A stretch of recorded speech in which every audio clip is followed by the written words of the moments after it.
കുറഞ്ഞ ചെലവിൽ അത്യാധുനിക ആരോഗ്യ പരിരക്ഷ. MCS hospital, we take care of your health.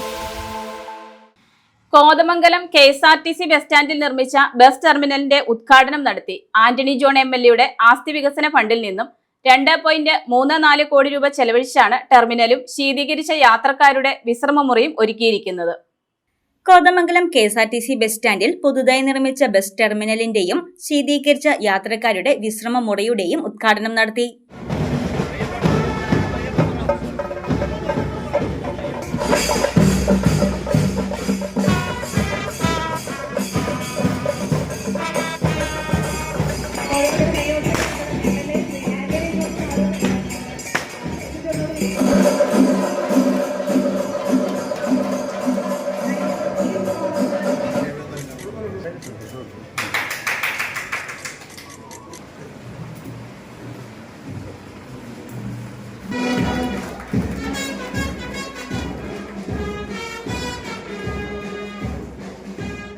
ഗതാഗത വകുപ്പ് മന്ത്രി KB ഗണേഷ് കുമാർ ഉദ്ഘാടനം നിർവഹിച്ചു.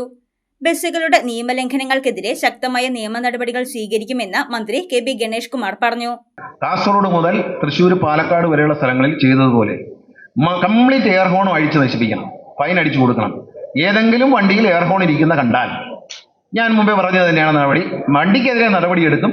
ആരാണോ പരിശോധിക്കാൻ വിമുഖത കാണിച്ച, പരിശോധിക്കുന്നതിൽ പരാജയപ്പെട്ട ഉദ്യോഗസ്ഥൻ, ആ ഉദ്യോഗസ്ഥന്റെ പേരിൽ ഡിപ്പാർട്ട്മെന്റിൽ നടപടി ഉണ്ടാകും. അതൊന്നും അനുവദനീയമല്ല. നിയമപരമായി ബഹുമാനപ്പെട്ട ഹൈക്കോടതി പറയുന്ന ഉത്തരവുകളെ കൃത്യമായി പാലിക്കണം. അത് ഗവൺമെന്റിന്റെ പോളിസിയാണ്. അക്കാര്യത്തിൽ യാതൊരു വിട്ടുവീഴ്ചയും, ബഹുമാനപ്പെട്ട ഹൈക്കോടതിയുടെ ഉത്തരവുകൾ പാലിക്കുന്നതിൽ യാതൊരു വിട്ടുവീഴ്ചയും ഗവൺമെന്റ് അനുവദിക്കത്തില്ല. ആന്റണി ജോൺ MLAയുടെ ആസ്തി വികസന ഫണ്ടിൽ നിന്നും 2.34 കോടി രൂപ ചെലവഴിച്ചാണ് കോതമംഗലം KSRTC ബസ് സ്റ്റാൻഡിൽ പുതുതായി ബസ് ടെർമിനലും ശീതീകരിച്ച യാത്രക്കാരുടെ വിശ്രമമുറിയും ഒരുക്കിയിരിക്കുന്നത്. ആന്റണി ജോൺ MLA അധ്യക്ഷത വഹിച്ച ഉദ്ഘാടന ചടങ്ങിൽ കോതമംഗലം നഗരസഭാ ചെയർമാൻ KK ടോമി മുഖ്യാതിഥിയായി പങ്കെടുത്തു. KSRTC chairman and managing director PS Pramod Shankar സ്വാഗതം പറഞ്ഞു. News desk Muvattupuzha news. 1000 ഡിസൈനുകൾ, ചെറുതും വലുതുമായ 1000 ഡയമണ്ട് ആഭരണങ്ങൾ, വലിയ സെലക്ഷൻ, ഏറ്റവും വലിയ ഡയമണ്ട് ജ്വല്ലറി ഇപ്പോൾ തൊടുപുഴയ്ക്ക് സ്വന്തം.